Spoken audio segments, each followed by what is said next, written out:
চীনের দুঃখ যেমন হুয়াংহু নদী, ঠিক তেমনি বাংলাদেশ জাতীয় ক্রিকেট দলের দুঃখ যেন ওপেনিং পজিশন। এই ওপেনিং পজিশন নিয়ে 1, 2, 3, 4, 5 বছর নয়, বরঞ্চ দশকের পর দশক, যুগের পর যুগ যেন ধুঁকতে হচ্ছে বাংলাদেশ দলকে। সবসময় এই ওপেনিং স্লটে একজন ভালো করলে আরেকজনের ক্রাইসিসটা চিরকালীন। সবসময় এটা আমরা দেখেছি সেই শুরু থেকে, বিশেষ করে যখন তামিম ইকবাল এখন রিটায়ার করলেন বা খেলা থেকে চলে গেলেন, তারপর থেকে ব্যাপারটা আরও বেশি প্রকট হয়ে গেছে। এখন জাতীয় দলের ওপেনিং পজিশনটা, ওপেনিং স্লটটা খুবই ভোগাচ্ছে বাংলাদেশ জাতীয় দলকে।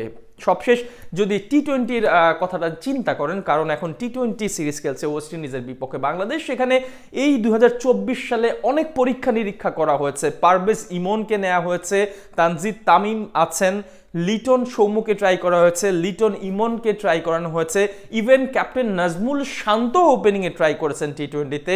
কেউ আসলে পারফেক্ট যে ইনিংস সেটা উপহার দিতে পারেনি এবং ওপেনিং পজিশনে দুজন ব্যাটার থিতু হতে পারছে না। সেই জায়গায় সবচেয়ে বড় ক্রাইসিসটা দেখা দিয়েছে।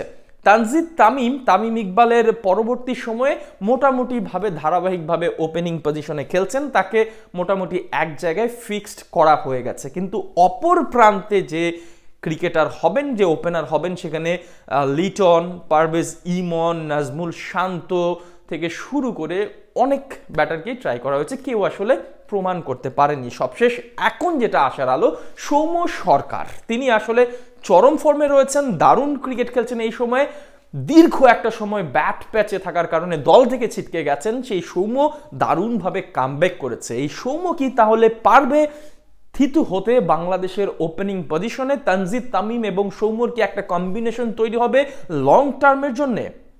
এই সময়ে বর্তমান সময়ের পারফরমেন্স অবশ্য এমন একটা আশা দিচ্ছে, কিন্তু বিষয়টা হচ্ছে সৌম্য সরকার কিন্তু এর আগেও এমন পারফর্ম করেছেন, কিন্তু সেটা খুব বেশি দিন ধরে রাখতে পারেনি, লং লাস্টিং করেনি সৌম্যর এই পারফরমেন্স, সেটা একটা ভয়ের ব্যাপার।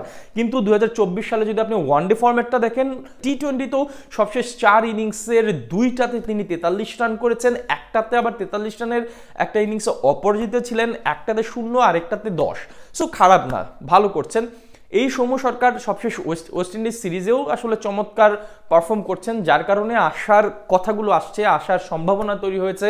সৌম্য সরকারের যে প্রবলেমটা, তিনি ধারাবাহিক নন। তার সবচেয়ে বড় যে প্রবলেমটা, তার ফুটওয়ার্কের সমস্যা, সেটা নিয়ে দীর্ঘদিন কাজ করা হয়েছে। তবে এখন আসার বিষয়, শেখ মেহেদী হাসান যেটা বলেছেন, কোচ সালাউদ্দিন দেশীয় কোচ এখন কোচিং প্যানেলে আসার পর ক্রিকেটাররা অনেক বেশি উজ্জীবিত হচ্ছে, তার কাছ থেকে অনেক কিছু শিখছে, ভুলগুলো ইনস্ট্যান্ট ধরিয়ে দিতে পারছে।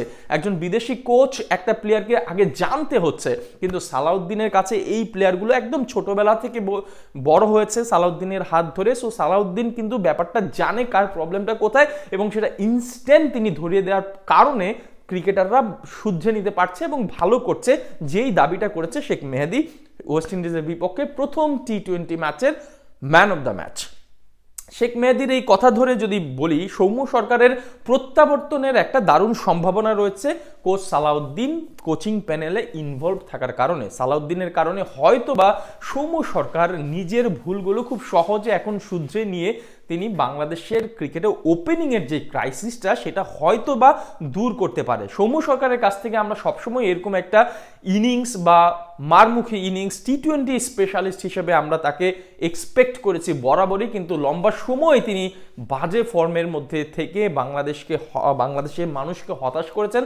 সৌম্য সরকারকে নিয়ে কেন আশা করা যায়? এই যে একটা লম্বা বাজে সময় তিনি পার করে গেছেন, সেই সময়টা কত কষ্টের, সেই সময়টা কত স্ট্রাগল পিরিয়ড, সবকিছু তিনি নিশ্চয়ই হারে হারে টের পেয়েছেন। এটা যদি তিনি উপলব্ধি করতে পারেন, তাহলে হয়তো এই যে কামব্যাকটা, সেটা তার লম্বা সময়ের হতে পারে। কথায় আছে না, কেউ দেখে শেখে, কেউ ঠেকে শেখে। সৌম্য সরকার কিন্তু ঠেকে শিখেছেন, দীর্ঘ সময় দল থেকে বাদ পড়েছেন, দলের ঘরোয়া লিগ থেকে শুরু করে সব জায়গায় তিনি স্ট্রাগল করতে হয়েছে, এবং জাতীয় দলের ফেম, জাতীয় দলের টাকা, সব জায়গা থেকে যখন তিনি মুখ থুবড়ে পড়ছিলেন, তখন দারুণভাবে কামব্যাক করেছেন এবং সৌম্য সরকারের সেই অ্যাবিলিটি আছে ওপেনিং পজিশনে বাংলাদেশকে লম্বা একটা স্কোর দেওয়ার জন্য, অল্প বলে বেশি রান করার জন্য। সৌম্য সরকারের সেই অ্যাবিলিটি নিয়ে কারোরই প্রশ্ন নেই, কিন্তু প্রশ্নটা হচ্ছে তার যে ফুটওয়ার্ক নিয়ে, তার কিছু টেকনিক নিয়ে, তার শট সিলেকশন নিয়ে। সেই জায়গাগুলো নিশ্চয়ই কোচ সালাউদ্দিন খুব ভালোভাবে চোখে আঙুল দিয়ে বুঝিয়ে দিতে পারবে এবং যার কারণে আমরা সৌম্য সরকারকে নিয়ে আশা করতে পারি। আশা করি সৌম্য সরকার এবং তানজিদ তামিম এই ওপেনিং জুটিটা বাংলাদেশের জন্য লং লাস্টিং একটা ওপেনিং জুটি হবে এবং তারা বাংলাদেশকে দীর্ঘ সময় সার্ভ করতে পারবে সফলভাবে।